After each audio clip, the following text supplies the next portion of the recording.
에스라서 1장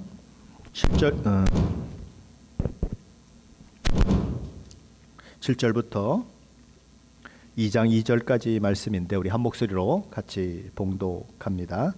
고레스 왕이 또 여호와의 성전 그릇을 꺼내니 옛적에 느부갓네살이 예루살렘에서 옮겨다가 자기 신들의 신당에 두었던 것이라. 바사왕 고레스가 장꼬지기 미드를 따르게 명령하여 그 그릇들을 꺼내어 세워서 유다 총독 세스바살에게 넘겨주니 그 수는 금 접시가 30개요 은 접시가 1000개요 칼이 29개요 금 대접이 30개요 그보다 못한 은 대접이 410개요 그 밖에 그릇이 1000개이니 금은 그릇이 모두 5400개라. 사로잡힌 자를 바벨론에서 예루살렘으로 데리고 갈 때에 세스바살이 그 그릇들을 다 가지고 갔더라.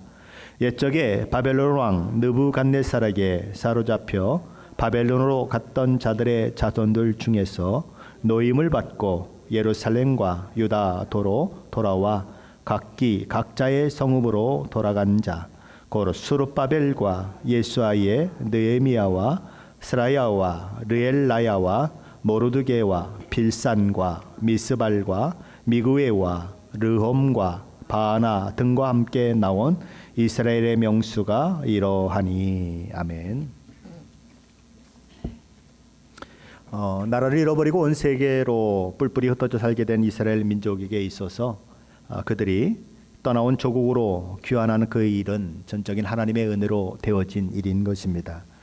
하나님께서는 당신의 백성들을 예루살렘으로 귀환하도록 하기 위해서 당대 최고의 권력이었고 페르시아 제국의 왕이었던 고레스의 마음을 움직이시죠. 에스라서 1장 1절에 이렇게 말하는 것입니다. 여호와께서 예레미야의 입을 통하여 하신, 그게 뭐죠? 포로 귀환에 대한 약속의 그 말씀이죠. 그러니까 예레미야의 입을 통하여 하신 말씀을 이루게 하시려고 바사왕 고레스의 마음을 감동시키심에 그가 온 나라에 공포도 하고 조소도 내렸다라고 기록되고 있는 것입니다. 하나님께서는 바사왕 고레스의 마음을 감동시키셨습니다. 그리고 그로 하여금 하나님께서 이사야 선지자를 통해 주셨던 예언의 말씀대로 행하도록 하셨습니다. 에스라 시대만 그럴까요? 아닙니다. 지금 이 시대도 마찬가지인 것입니다. 하나님께서 언제나 세상 역사를 주관해 가시는 분이십니다. 오늘도 온 세상을 하나님의 섭리와 계획 가운데 주권적으로 하나님은 이끌어가고 계십니다. 하나님께서는 당신의 방법과 당신의 의도에 따라서 세상을 이끌어 가시는 분이십니다.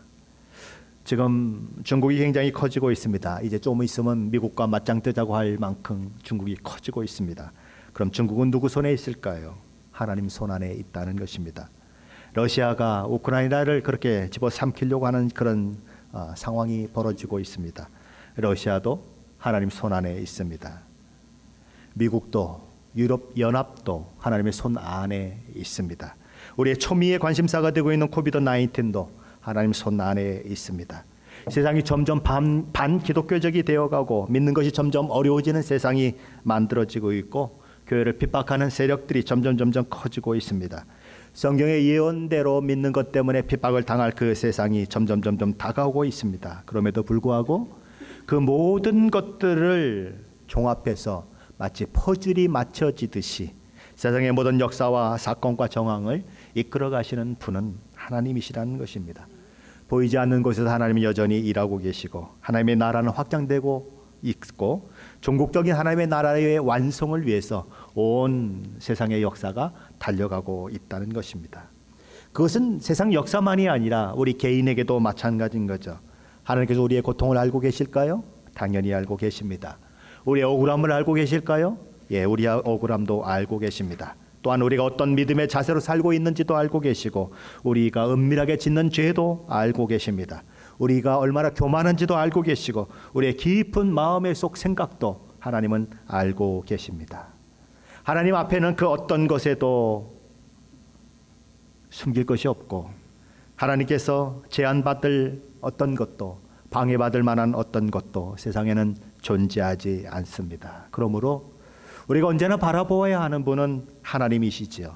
주변 상황도 아닙니다. 세계 정치의 흐름도 아니고 바이러스가 어떻게 확장되는가 또 아니고 우리가 정말 바라봐야 할 분은 그 모든 것을 주권적으로 이끌어 가시는 하나님이시라는 것입니다. 모든 것은 하나님께서 말씀하신 대로 이루어질 것입니다. 모든 것은 하나님께서 계획하신 대로 되어질 것입니다. 하나님께서 이방의 왕인 고레스의 마음조차도 감동시키셔서 하나님의 일을 하시는 분이십니다. 하나님께서는 악한 자도 악한 날에 합당한 자로 쓰신다라고 말씀하십니다. 그 대표적인 인물이 누굽니까? 바로예요. 내 백성을 보내라는 하나님의 명령이 있음에도 불구하고 10가지 재앙이 행해지도록 길을 쓰고 이스라엘 백성들을 내놓기를 거부했던 바로도 하나님께서는 쓰셨다라고 얘기하는 것입니다. 로마서 9장 10절 말씀입니다. 성경이 바로에게 이르시되 내가 이 일을 위하여 너를 세웠으니 곧 너로 말미암아 내 능력을 보이고 내 이름이 온 땅에 전파되게 하려 함이라. 바로가 완강히 거부합니다. 이스라엘 백성을 내주기를 거부하죠. 이스라엘 백성들을 더 힘들게 만들어요. 그런데 결과적으로 그 일을 통해서 10가지 재앙이 계속 풀어지면서 하나님 자신이 드러나는 일들이 있었다는 거죠. 바로가 고집을 부리면 부릴수록 하나님의 힘과 능력이 더 많이 드러나고 하나님의 열방과 나라와 민족을 통치하시는 위대하신 하나님, 전능하신 하나님이라고 하는 사실이 만천하에 드러나게 되었다는 거죠. 그래서 너로 말미암아 내 능력을 보이고 내 이름이 온 땅에 전파되게 하려 함이라 라고 하나님은 말씀하고 계신 것입니다. 그 일을 통해서 바로만 하나님을 알게 된 것이 아니라 오랫동안 애굽에서 종살이했던 이스라엘 민족들도 잊어버렸던 하나님을 알게 되는 거지요. 하나님은 역사를 주관하시는 분이십니다. 하나님께서는 당시 최고의 권세를 가진 애굽의 바로 왕을 통해서 일하셨고 또한 약 1000년의 세월이 흘러서 그 당시 세계를 호령했던 페르시아 제국의 고레스 왕을 통해서 일하시는 것입니다. 그래서 그의 입을 통해서 너희는 돌아가 예루살렘 성전을 건축하라라고 하는 조서가 내려지게 되는 것이고 그에 따라서 고향으로 돌아가는 사람들이 그래서 고향에 돌아가 하나님의 성전을 건축하는 사람들이 일어나게 되고 그들을 돕는 사람들도 일어나게 되는 거죠. 에스겔서 1장 5절 6절 말씀을 보면 이렇게 되어 있습니다. 이에 유다와 베냐민 족장들과 제사장들과 레위 사람들과 그 마음이 하나님께 감동을 받고 올라가서 예루살렘의 여호와의 성전을 건축하고자 하는 자가 다 일어나서 그 사면 사람들이 은그릇과 금과 물품들과 짐승과 보물로 돕고 그 외에도 예물을 기쁘게 드렸더라. 여기 보면 어느 지파가 언급되고 있죠? 유다와 베냐민 지파가 언급되고 있습니다. 유다는 남유다라고 하는 국가의 이름 명칭에서 보듯이 남유다의 주축을 이루는 다윗이 유다 지파 출신 아닙니까? 바로 그 주축을 이루는 그런 지파죠. 그리고 이제 베냐민 지파가 거기 포함이 되어 있는 것입니다. 결국 남유다의 그 중심 세력들이 중심 지파가 이스라엘을 재건하고 예루살렘 성전을 재건하는 그 일에 쓰임 받고 있다는 것입니다. 자, 그렇게 남유다 사람들을 중심으로 그 일들이 일어나고 있고 또 하나님의 섬기는 일을 위해서 수고했던 제사장과 또 레위 지파 사람들이 함께 일어났다는 것입니다. 그들 역시 고레스 대왕이 마음에 감동을 받았던 것처럼 그들도 하나님의 감동을 받음으로 이 일을 하게 되는 것입니다. 자, 그리고 또 하나님의 감동을 받은 사람들이 나타납니다. 그들은 성전 재건을 위해서 길을 떠나는 사람들의 주변에 살고 있었던 유대인들 그리고 페르시아 사람들입니다. 그들은 기쁘게 자원해서 성전 재건을 위해 떠나가는 사람들에게 예물을 쥐어주는 것입니다. 성전 재건의 사명을 가지고 떠나는 사람들이 있는 반면에 그 사명을 잘 이룰 수 있도록 물질로 돕는 사람들이 있었다는 것이죠. 아름다운 동역이 이루어지고 있다는 것입니다. 우리는 종종 이런 얘기를 하죠. 보내는 선교사가 있고 또 보냄받은 선교사가 있다라고 얘기합니다. 직접 선교지를 가서 선교를 하는 선교사가 있는 반면에 이곳에서 남아 있으면서 선교의 모든 것들을 후원하는 사람들이 있는 것입니다. 기도로 후원하고 물질로 후원하는 사람이 있는 것처럼 이 이스라엘 백성들이 예루살렘에 가서 성전을 짓는 그 일들 가운데도 그런 동역이 있었다는 거죠. 자, 그런데 그 동역은 그 사람들만 한 것이 아니라 고레스 대왕도 그 동역에 동참하는 것입니다. 말로만 왕이라고 해서 말로만 그렇게 지시하는 것이 아니고 그도 한 역할을 하게 되는 거죠. 그것이 오늘 본문 8절 말씀입니다. 8절 말씀 한번 같이 읽어보겠습니다. 바사왕 고레스가 창고지기 미드르다덱에 명령하여 그 그릇들을 꺼내어 세워서 유다 총독 세스바살에게 넘겨주니, 여기 미드르닷이라고 하는 이 이름은 미드라스라는 태양신이 주셨다라고 하는 뜻을 가지고 있습니다. 그러니까 태양신이 주셔서 나타났다, 이런 뜻이죠. 여기 창고지기 미드르닷이라고 하는 이름이 나오는 이유는 무엇일까요? 사실 그의 이름이 안 나온다고 해서 성경의 이야기가 진행이 되지 않는 것은 아닙니다. 우리가 전혀 알지도 못하는 사람, 그죠? 미드르닷이라고 하는 그 이름이 여기 등장하고 있는 이유는, 창고지기의 이름이 여기 등장하고 있는 이유는 이 사건이 그냥 성경의 이야기가 아니고 역사적인 사건이라는 것입니다. 그 역사 속에서 분명히 일어난 사건이다라고 그렇게 이름을 여기에 구체적으로 적고 있는 것입니다. 자, 이 사람과 함께 언급되고 있는 사람이 하나 또 있죠. 세스바살이라고 하는 총독입니다. 이 사람의 이름의 의미는 태양신이 아버지를 보호하신다라고 하는 뜻을 가지고 있습니다. 이 세스바살은 이스라엘 백성들을 첫 번째 귀환에 그렇게 사용된 총독이죠. 자, 그럼 세스바살은 어떤 사람일까요? 자, 조금 있으면 세스바살이라고 하는 이름이 사라지고 갑자기 스룹바벨이라고 하는 총독이 등장을 합니다.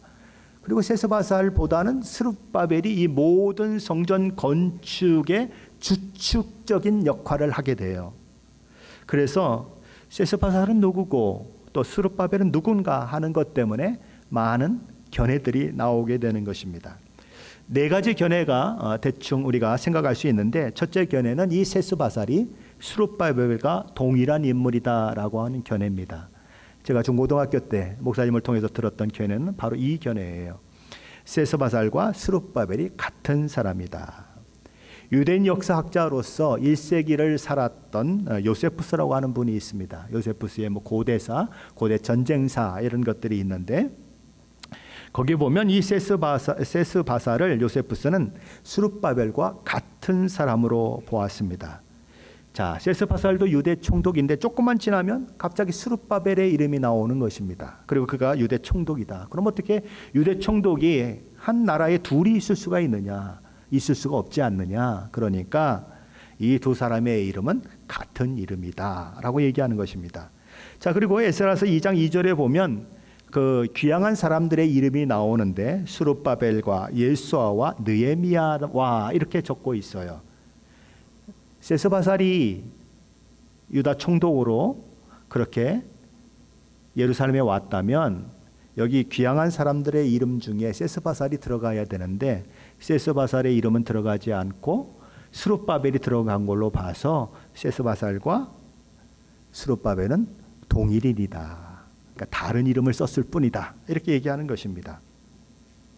둘째 견해는 세스바살은 원래 고레스로부터 총독으로 임명을 받고 온 유대인이지만 팔레스타인에 와서 얼마 있지 않아서 죽었다고 보는 것입니다. 그래서 스룹바벨이 그 자리를 대신했다라고 하는 견해인 것입니다. 그런데 사실 그거를 증명할 만한 자료는 없는 거죠. 셋째 견해는 이 세스바살이 역대하 3장 18절에 나오는 세낫살이라고 하는 사람과 동일인으로 보는 것입니다. 자, 우리 역대하 3장 18절부터 20절 말씀입니다. 한번 찾아볼까요? 역대상인데 제가 역대하를 적어놨네요. 역대상 3장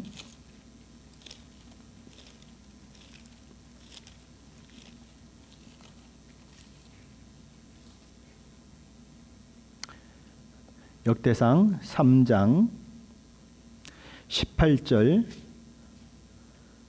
19절 20절 말씀입니다. 구약성경 613페이지 역대상 3장 18절 19절 20절 같이 한번 읽어봅니다. 말기람과 부다야와 세낫살과 여갸마와 호사마와 느바다요 부다야의 아들들은 스룹바벨과 시므이요 스룹바벨의 아들은 무슬람과 하나냐와 그의 매제 슬로밋과 또 하스바와 오헬과 베랴갸와 하샤다와 유삽 헤셋 5사람이요. 자, 여기 보면 말기람과 부다야와 세낫살과 여갸마와 호사마와 느다뱴라고 하는 이 사람들은 다 형제들인 것입니다. 자, 그런데 자, 부다야와 세낫살이 언급되고 있고 그 밑에 분하야의 아들은 스룹바벨이요라고 언급되고 있는 것입니다. 만약에 세낫살이 세스바살이라고 하면 그럼 스룹바벨과 세낫살은 어떤 관계가 되죠? 만약에 이게 형제가 맏형부터 그렇게 언급을 하고 있다고 하면 이 세낫살은 스룹바벨의 작은 아버지가 되는 거죠. 그런데 순위가 막 바뀌어서 혹시 세낫살이 부다야라고 하는 사람보다 형이라고 하면 큰아버지가 되는 것입니다. 그래서 그렇게 서로 그런 관계 가운데 있다라고 보는 견해가 있는 것입니다. 그래서 이제 이렇게 세스바살이 자기 역할을 다 못하게 되니까 뭐 죽거나 또는 병이 들거나 이런 생각이 그런 일들이 있게 되니까 결국 그의 어떻게 되는 거죠? 작은 아버지라고 부르면 그 사람이 어떻게 되는 거예요? 조카인가요? 예, 조카가 그 이제 역할을 감당하게 됐다라고 그런 보는 견해인 것입니다. 넷째 견해는 세스바살은 페르시아의 관리로 보는 견해입니다. 왕의 재산을 어떻게 사용하는지 감독하는 역할로서 그렇게 왕이 명령한 대로 잘 수행되는지 보기를 원하는 그런 사람으로 예루살렘 내에 파견된 사람이 세스바살이고, 스룹바벨은 실제적인 유대인들의 총독으로 그렇게 활동한 사람이다라고 이야기하는 것입니다. 자, 아까는 세스바살과 스룹바벨이 같은 사람이기 때문에 세스바살이라고 하는 이름 대신에 스룹바벨이 2장 2절에 에스라서 2장 2절에 기록됐다고 주장한 사람이 있었죠. 근데 이 사람들은 다르게 주장하는 것입니다. 세스바살은 페르시아 사람이기 때문에 유대인의 귀향 명단에 들어갈 수가 없는 사람이다. 그래서 그 사람의 이름은 제외되고 스룹바벨의 이름이 거기에 들어간 것이다. 그러니까 결국 스룹바벨과 세스바살은 뭐예요? 다른 사람이다라고 얘기하는 것입니다. 어떤 의견이 좋은 걸까요? 어떤 의견이 확실한지 100% 확신할 수 있는 의견은 없습니다. 왜요? 자료가 부족하기 때문에. 그런데 네 가지 의견을 다 말씀드렸는데 한 가지 의견 이외에 세 가지 의견은 다 세스바살과 스룹바벨이 다른 사람이라고 인정하고 있다는 것입니다. 그렇죠? 그러니까 많은 사람이 다른 사람이라고 인정하고 있다는 거예요. 그래서 우리는 이렇게 생각을 해야 하는 거죠. 세스바살과 스룹바벨은 다른 사람이다. 그렇죠? 우리가 전통적으로 생각했던 그런 스룹바벨과는 다른 사람이다. 서로 별개의 사람들이다. 그래서 저는 네 번째 의견이 제일 좋습니다. 그러니까 세스바살은 그걸 감독하러 온 그런 페르시아 사람이고, 스룹바벨은 유대인이다. 그래서 유대인의 이름은 귀향 명단에 들어갔지만 페르시아 사람은 귀향 명단에 들어가지 않는 것이다. 저는 그 의견을 취합니다. 자, 오늘 저와 여러분은 에스라서 2장 1절과 2절 2절밖에 읽지 않았습니다. 그런데 에스겔서 2장 1절로부터 70절까지의 말씀을 보면 다 귀향한 사람들의 명단이 그런 내용들이 아주 기록되고 있습니다. 혹시 이런 이야기를 읽을 때에 이 족보가 나온다 그러면서 즐거운 마음이 드는 분들이 있습니까? 아니면 거꾸로 또 그 이름이야, 또 몇 명 누가 누구를 낳고, 이런 생각을 하는 분들이 혹시 있으십니까?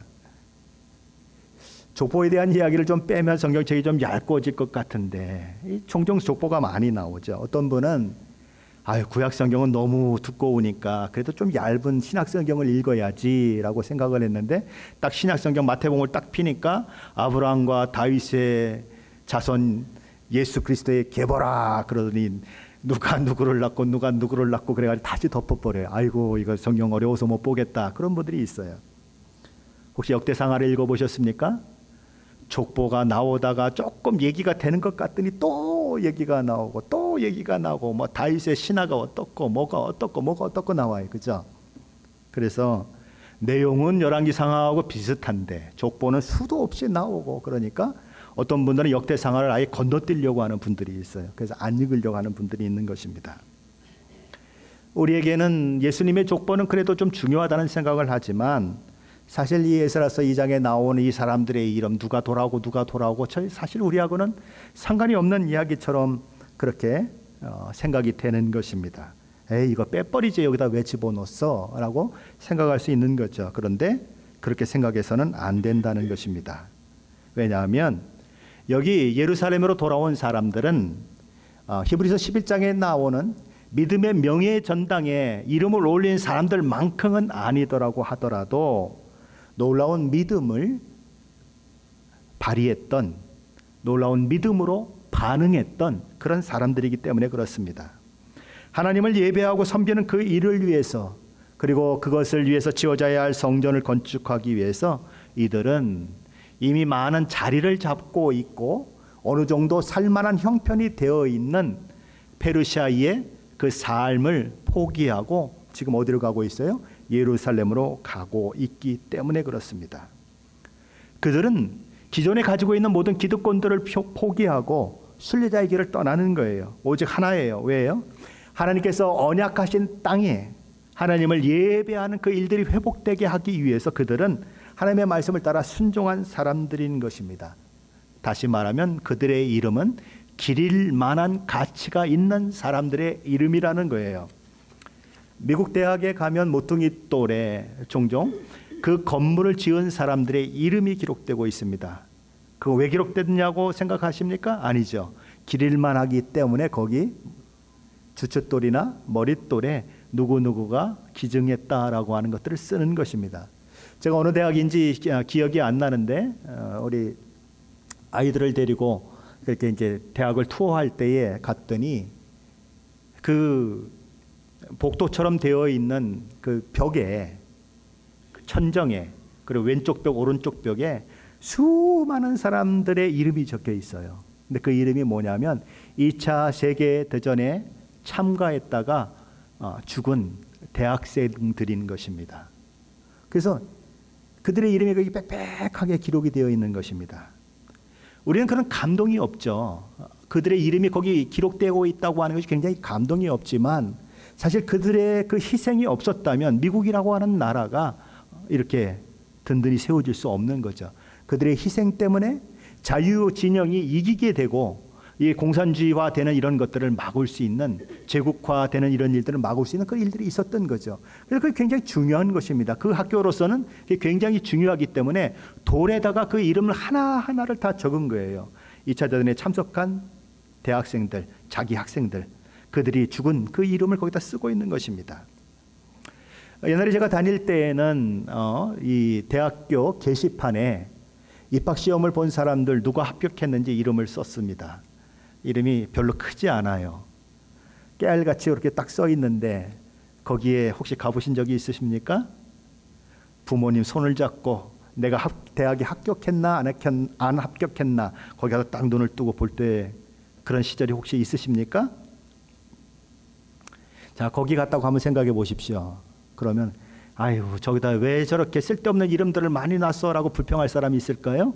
없어요. 자기 이름이 어디 있나 아주 그냥 눈이 뚫어지게 보려고 그럴 거예요. 그래서 합격 명단에 자기 이름이 있으면 어떻게 할까요? 그냥 옆에 엄마가 따라왔거나 아빠가 따라왔거나 하면 어떻게 하죠? 부둥켜 안고 팍 좋아가지고 푸쩍푸쩍 뛰는 거죠. 아마 어떤 애들은 울을 거예요. 그렇죠? 왜요? 그 학교에 들어가기 위해서 얼마나 많은 공부를 했어요. 얼마나 많은 노력을 했어요. 그런 일들이 있는 것입니다. 그 명단에 자기 이름이 있는 것은 굉장히 영광스러운 것이고 명예스러운 거예요. 바로 이 에스라서 2장에 기록된 이 이름은 굉장히 명예로운 이름이라는 것입니다. 믿음의 사람으로 하나님의 약속의 말씀을 따라서 그곳에 간 그런 믿음의 사람들의 아름다운 명단인 것입니다. 그래서 예루살렘으로 귀향하는 사람들이 거기 기록되고 있는데 이제 그들이 속속 모여드는 것이죠.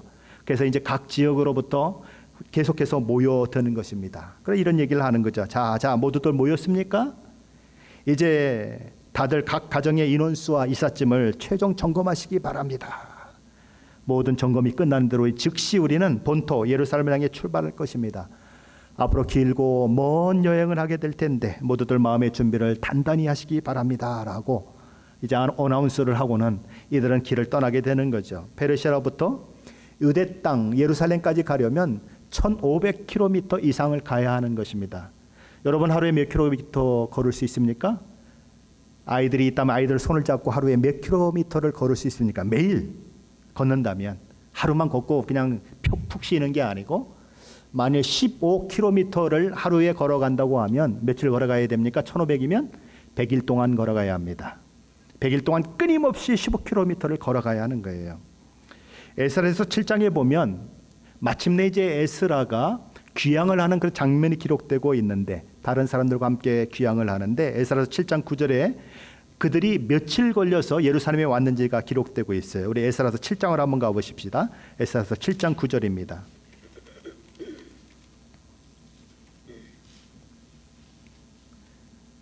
에스라서 7장 9절 함께 읽어봅니다.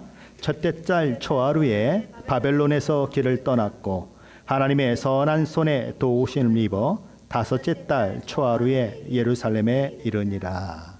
자, 언제 출발했어요? 첫째 달 초하루에 출발했습니다. 근데 도착을 언제 했었어요? 다섯째 달 초하루에 도착을 했습니다. 얼마 걸린 거예요? 만 4개월이 걸린 거예요. 그렇죠? 매일 걸어서 그렇게 가는 길인 것입니다. 가는 길에 강도도 만날 수 있어요. 왜요? 금그릇, 음그릇 뭐 이런 것들을 엄청나게 많이 지금 가지고 출발을 하잖아요. 가면서 사막에 불뱀을 만날 수가 있어요. 붉은색의 불뱀을 만나면 물리면 그냥 즉각 죽는 거예요. 이게 모세가 광야에서 뱀의 형상을 들을 때 그 불뱀에 물린 사람들 때문에 그런 거죠. 즉시 죽어가는 거예요. 그런 일들이 있을 수 있는 것입니다. 또한 사막에 여러 가지 맹수들도 만날 수 있는 위험이 있는 것입니다. 그런데 그들은 그 모든 위험을 감수하고 좀 떠나는 거예요. 그렇게 해서 예루살렘에 돌아오게 되는 거죠. 믿음을 따라서 위험을 무릅쓴 아름다운 사람들, 믿음의 사람들, 자랑스러운 사람들의 이름이 바로 이 에스라서 2장에 기록되고 있는데 첫 번째 언급되고 있는 사람들은 귀향한 지도자들입니다. 제사장들 있고 거기는 지도자들의 이름이 있어요. 에스라 2장 1절로 2절 말씀인데 우리 다시 한번 같이 읽어봅니다. 같이 읽습니다. 옛적에 바벨론 왕 느부갓네살에게 사로잡혀 바벨론으로 갔던 자들의 자손 중에서 노임을 받고 예루살렘과 유다도로 돌아와 각기 각자의 성읍으로 돌아간 자 곧 스룹바벨과 예수아와 느헤미야와 스라야와 르엘라야와 모르드게와 빌산과 미스발과 미그웨와 르홈과 바나 등과 함께 나온 이스라엘 백성의 명수는 이러하니. 자, 여기 우리에게 조금 익숙한 이름이 있죠. 스룹바벨은 물론 익숙하고 느헤미야, 모르드게라고 하는 이름도 우리에게는 익숙합니다. 그런데 이 느헤미야는 느헤미야에서 나오는 그 느헤미야가 아니에요. 그리고 여기 나오는 모르드게는 에스더에서 나오는 에스더의 삼촌 모르드게가 아닌 것입니다. 왜 그러냐 하면 느헤미야는 이때로부터 대략 90년이 지나야 등장하는 인물이고 모르드게는 이때부터 대략 50년이 지나야 등장하는 인물이에요. 그러니까 동명이인일 뿐 그 사람이 아니라는 것입니다. 우리 성경을 자꾸 모르면 어떻게 되죠? 이게 그 모르드게인가 보다, 이게 그 느헤미야인가 보다라고 생각할 수 있지만 그렇지 않다는 것입니다. 왜 제가 첫 번째 설교를 하면서 역사에 대한 얘기를 했을까요? 역사에 대한 얘기를 해야 그 시대가 언제인지를 알 수가 있어요. 고레스 이후에 왕이 된 사람이 누구냐면 캄비세스입니다. 캄비세스 이후에 왕이 된 사람은 다리오 1세예요. 제가 이런 얘기하면 벌써 졸려고 하는 분들이 있는 것 같아요. 그죠? 네, 다리오 1세입니다. 다리오 1세 이후에 왕이 된 사람은 아하수에로래요. 이 아하수에로는 어디서 나오죠? 에스더서에서 에스더의 남편 된 사람이 아하수에로로 나오죠. 그 다음에 이제 아하수에로 다음에 누가 나오냐면 아닥사스다라고 하는 왕이 나오는 것입니다. 이 아닥사스다는 느헤미야가 술관으로 있을 때의 페르시아의 황제의 이름인 것입니다. 자, 그러면 이제 세상 역사가 있을 것이 아닙니까? 그렇죠? 페르시아의 역사가 있죠.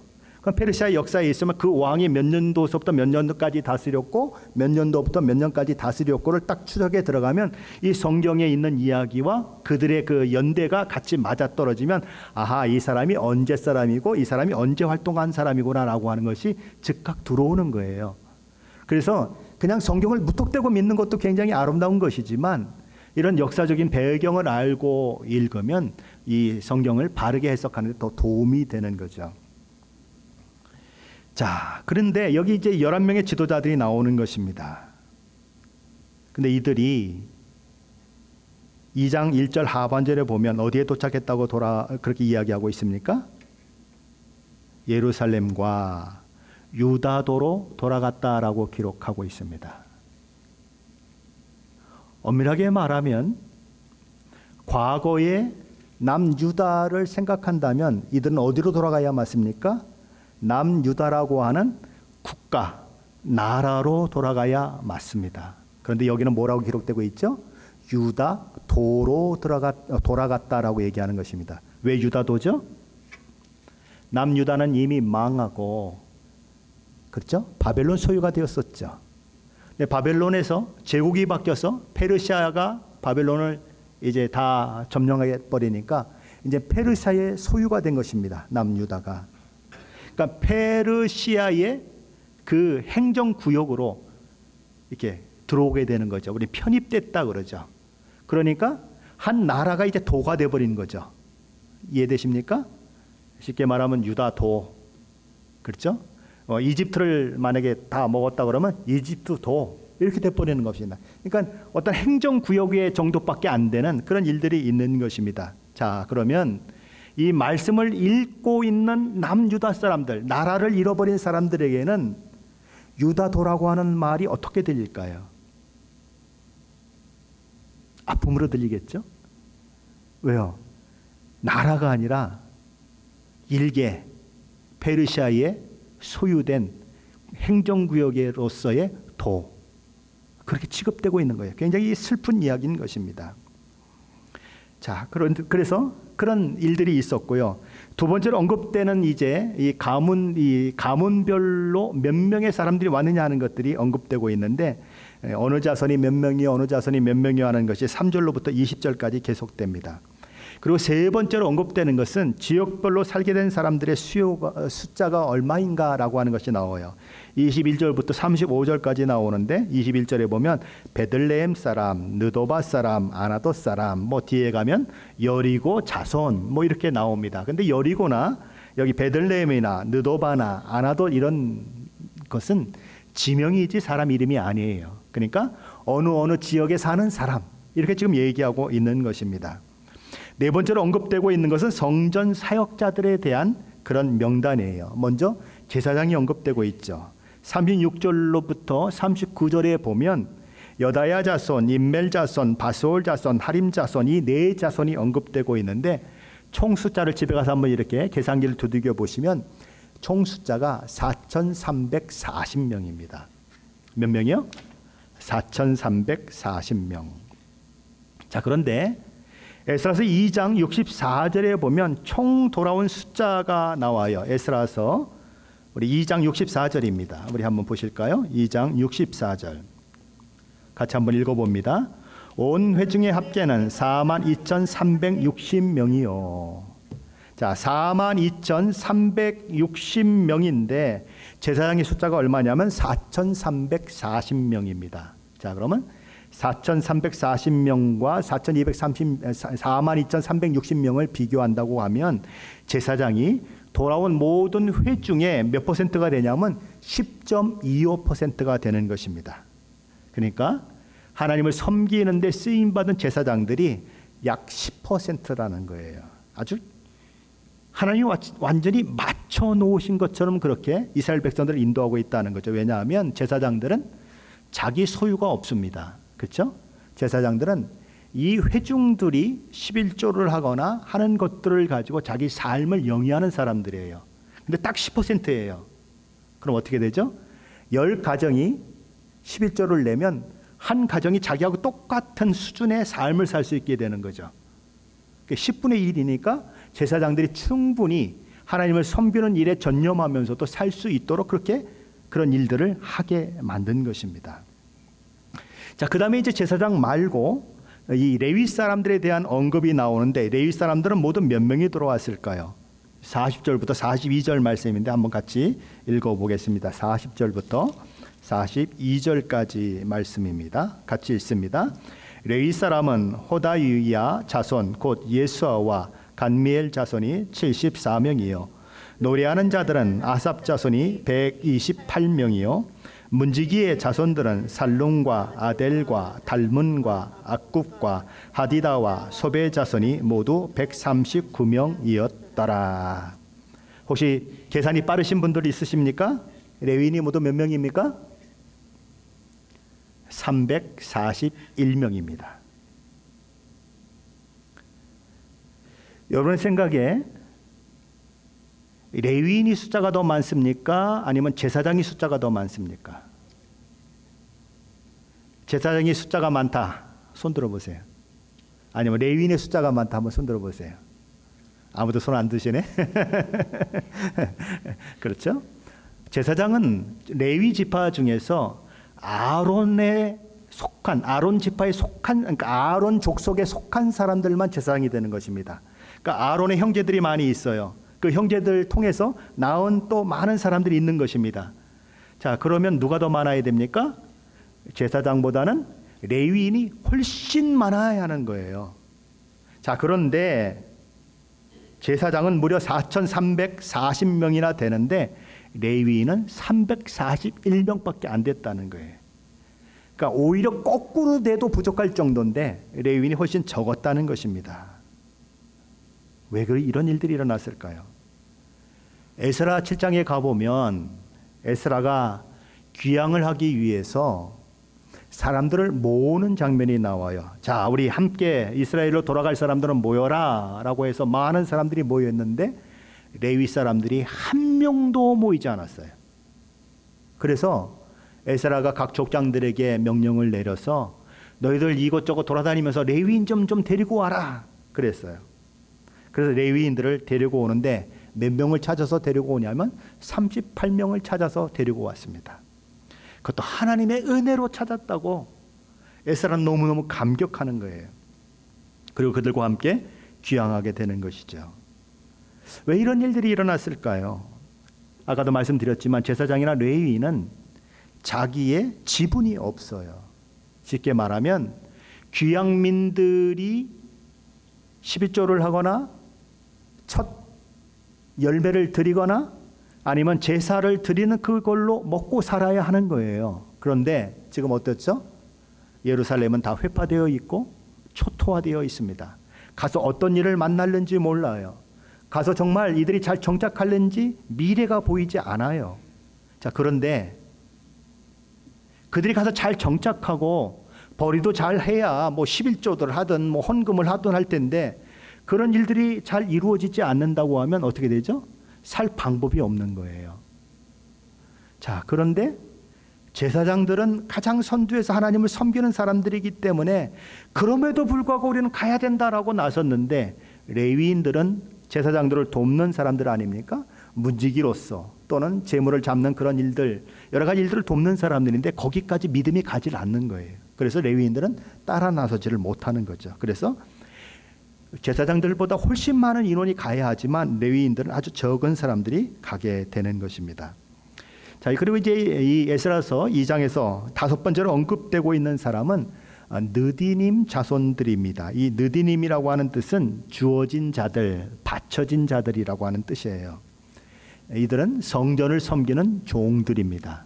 이들의 이름 속에는 애굽 사람의 이름도 나오고 여러 민족들의 이름이 나옵니다. 그 얘기는 뭐냐면 이렇게 이제 정복을 당하거나 이스라엘에 의해서 정복을 당하거나 그래서 포로가 돼서 그렇게 예루살렘 성전에 이렇게 뭐 나무를 패거나 이런 사람들로 그렇게 사용되는 사람들, 종으로 사용되는 그런 사람들인 것입니다. 예전에 여호수아가 그렇게 가나안을 정복해 나갈 때 기브온 사람들이 이렇게 변장을 하지 않습니까? 먼 데서 온 것처럼 변장을 해서 떡도 곰팡이 쓴 걸 가져가고 그리고 뭐 자루도 흔 걸 가져가서 우리는 아주 저기 멀리서 왔습니다라고 속여서 자기들을 멸망시키지 못하게 하지 않습니까? 그래서 그 벌로 그들은 뭐가 되죠? 나무 패는 성전의 종들이 되는 그런 사람들이 있었는데 바로 이 느디님이라고 하는 사람들이 바로 그런 사람이에요. 근데 왜 느디님이라고 그랬느냐? 이 느디님이라고 하는 것은 그냥 히브리어예요. 근데 히브리어를 한국말로 그냥 이렇게 음역한 것입니다. 우리 스타벅스 그러면 스타벅스를 한국말로 다른 말이 있습니까? 가끔 뭐 별다방이라고 하는 사람들도 있긴 있지만은 실제 우리는 스타벅스라고 부르죠. 버스 그러면 버스가 다른 말이 있습니까? 그냥 버스예요. 커피 그럼 커피가 다른 말이 있습니까? 없어요. 커피예요. 그냥 영어를 한국말로 음역해서 쓰듯이 히브리어를 한국말로 그냥 음역해서 쓴 게 느디님이라고 하는데 바쳐진 자들, 성전의 종들이라고 하는 거죠. 여섯 번째로 언급되는 사람들은 이 솔로몬의 신하의 자손들로 언급되는 사람들이에요. 55절 이하에 있죠. 이들은 솔로몬 왕궁에서 일했던 종들의 자손들을 말하는 것입니다. 그러니까 앞에 느디님도 성전의 종들이었고 이 사람들도 왕궁에서 일했던 종들인데 그들도 따라 나왔다는 거죠. 자, 일곱 번째로 언급되고 있는 사람들은 어떤 사람들이냐 하면 족보로 확인할 수 없는 사람들이에요. 근데 그들 중에는 자신들이 제사장이라고 주장을 하고 있는데 증명을 할 수가 없는 사람들이 있는 거죠. 근데 제사장은 아무나 세울 수가 없으니까 이 대제사장, 특별히 우림과 둠밈이라고 하는 그런 것들을 가지고 있는 그 제사장이 나타날 때에 하나님께 물어서 우림과 둠밈 중에 어떤 게 하나가 딱 나오면은 이 사람들은 제사장이다라고 하나님이 말씀해 주시면 그때에 너희는 제사장이 될 수 있지만 지금은 아니다라고 해서 하나님의 뜻을 묻기 전까지는 제사장의 역할을 감당하지 못하게 했던 그 사람들의 명단이 나오는 것입니다. 그렇게 해서 이제 이 에스라서 2장의 이 내용들이 계속 전개가 되는 거죠. 자, 그렇다면 오늘 이 말씀을 저와 여러분이 생각해야 하는 것은 무엇일까요? 자, 저와 여러분의 삶 속에서 저와 여러분의 행동을 하게 만드는 원인은 무엇이냐 하는 것을 우리 생각해 보아야 하는 것입니다. 믿음의 전당이라고 알려진 히브리서 11장 7절 말씀은 이렇게 되어 있습니다. 믿음으로 노아는 아직 보이지 않는 일에 경고하심을 받아 경외함으로 방주를 준비하여 그 집을 구원하였다.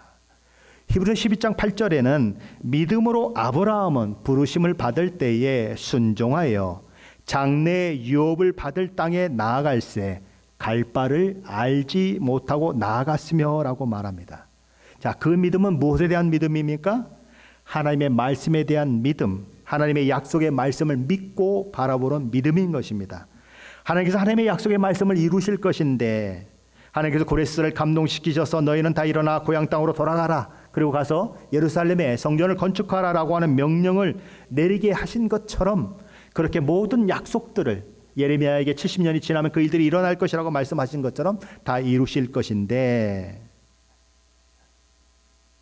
그 약속의 말씀을 믿고 일어나야 할 사람들이 있다는 것입니다. 누가 일어납니까? 하나님께 주신 사명을 안고 누가 가게 됩니까? 하나님의 약속의 말씀을 따라서 예루살렘을 향했던 사람들. 에스라서 2장에 나오는 명단에 기록된 사람들이 바로 그 사람들인 것입니다. 하나님께서 오늘도 하나님의 약속을 붙들고 사는 사람들을 찾고 계십니다. 하나님의 말씀에 믿음으로 반응하는 사람들 찾고 계세요. 믿음의 명예로운 전당에 당당히 이름을 올릴 명예의 전사들을 찾고 계십니다.